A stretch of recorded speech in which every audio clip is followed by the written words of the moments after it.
Selamat datang ke channel Teratur.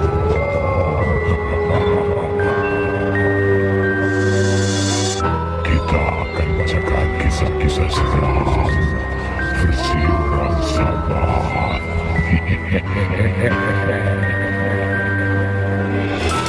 Cerita-cerita yang akan Anda dengar di sini hanya satu hiburan saja.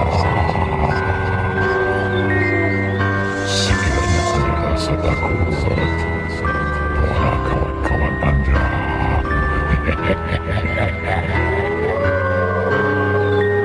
Ingat, video ini bukan untuk orang-orang yang lemah semangat.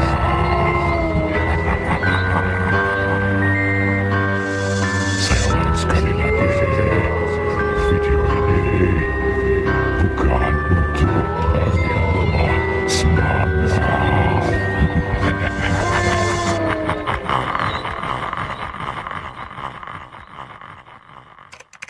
Hai kamu semua yang sedang menonton video ini, apa kabar? Kami harap kamu semua berada dalam keadaan yang baik. Terima kasih karena sudah subscribe dan sudi menonton video kami. Saya, teman Anda, Rogonesti, dan semua kru Tengah Tuang mengucapkan ribuan terima kasih kepada Anda karena sudi memilih channel kami sebagai saluran hiburan Anda, khususnya pada setiap hari Kamis, malam Jumat.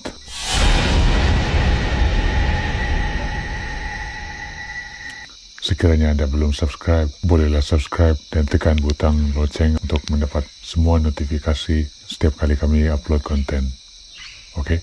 Jadi di sepanjang video ini, Anda akan dihiburkan dengan cerita-cerita seram, cerita-cerita yang mencemaskan, pengalaman ngeri, dan apa saja yang sama waktu dengannya.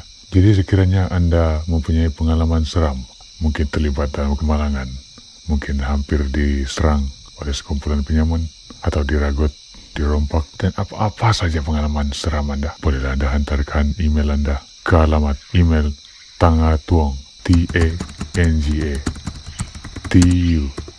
tangatuong@gmail.com. Ingatlah, semua kisah-kisah ini hanyalah satu hiburan saja, tidak ada bukti yang mampu membenarkannya.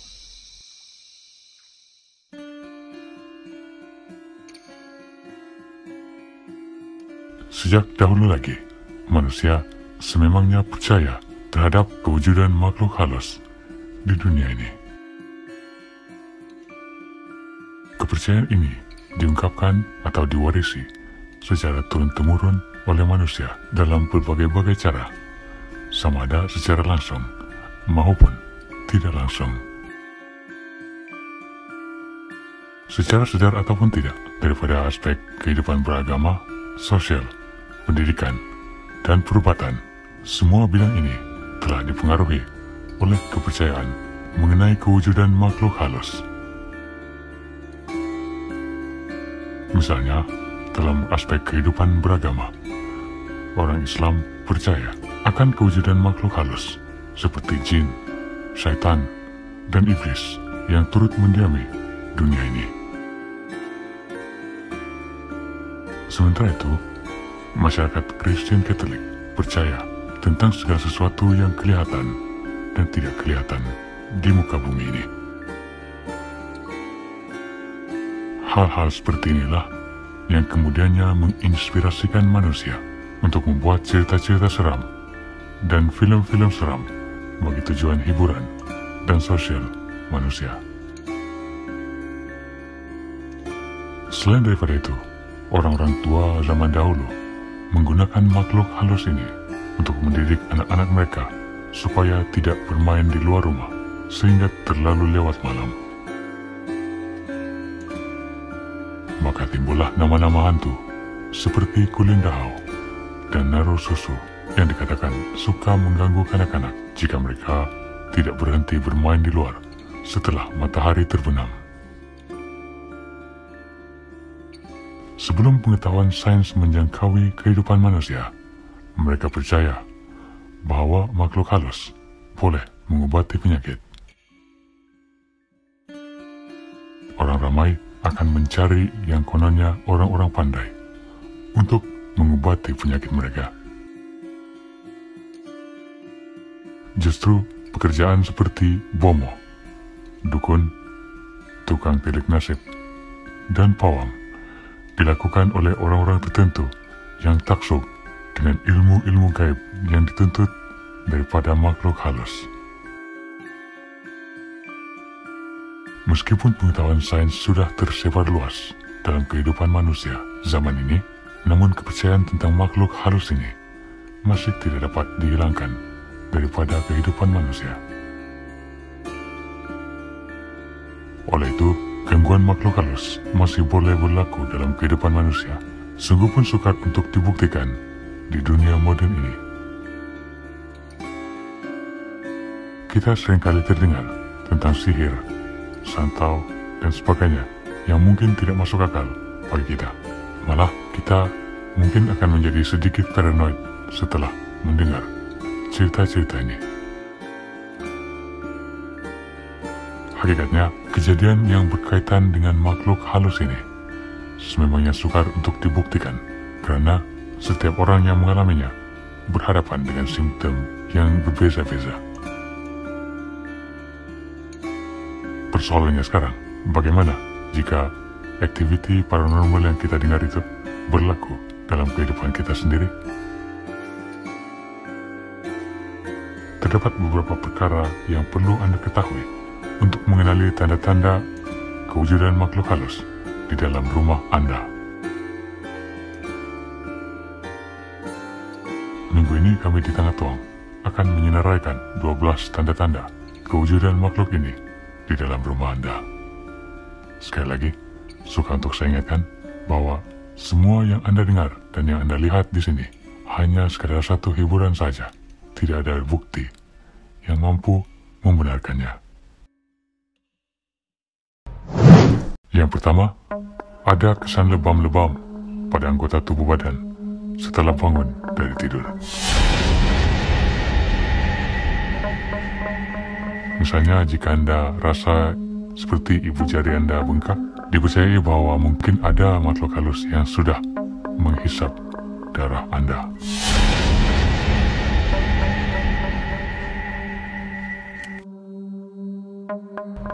Rasa sentiasa diperhatikan, walaupun Anda tahu tidak ada orang yang bersama dengan Anda.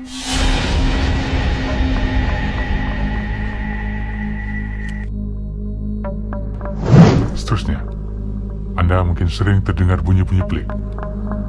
Misalnya, bunyi suara orang menangis, bunyi burung hantu, atau burung gagak di waktu malam.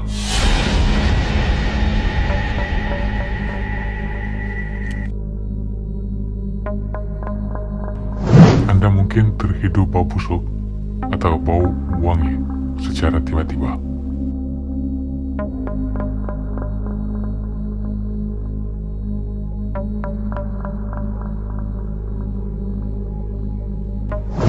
Anda mungkin kerap mendapat gangguan ketika tidur malam.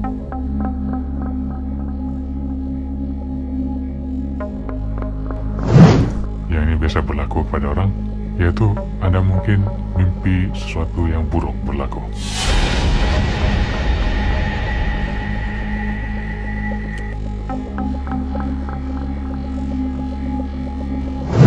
Yang seterusnya, rasa sakit pada anggota tubuh badan ketika berada di rumah. Contohnya, apabila Anda berada di dalam rumah, tiba-tiba Anda rasa sakit kaki. Tetapi, bila Anda keluar daripada rumah, sakit kaki Anda hilang. Anda harus mendapatkan bantuan dengan segera, sekiranya hal ini berlaku dalam kehidupan Anda.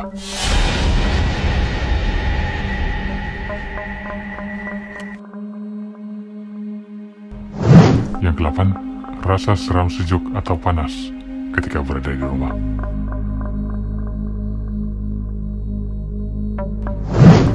Selalu hilang barang atau duit.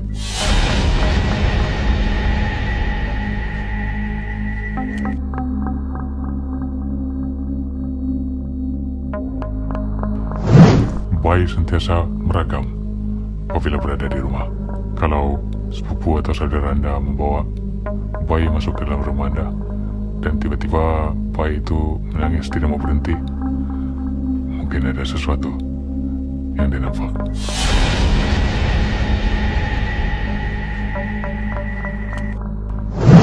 Yang ke-11, ternampak kelibat bayang-bayang di sekitar rumah.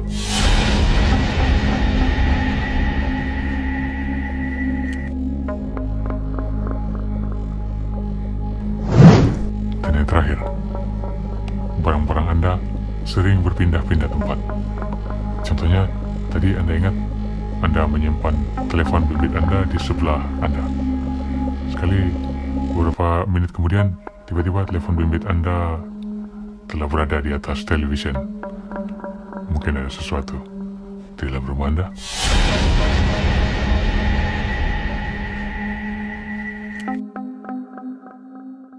Sekian dulu untuk sentuhan makhluk halus di dalam kehidupan manusia. Minggu pertama. Jumpa Anda di minggu yang seterusnya.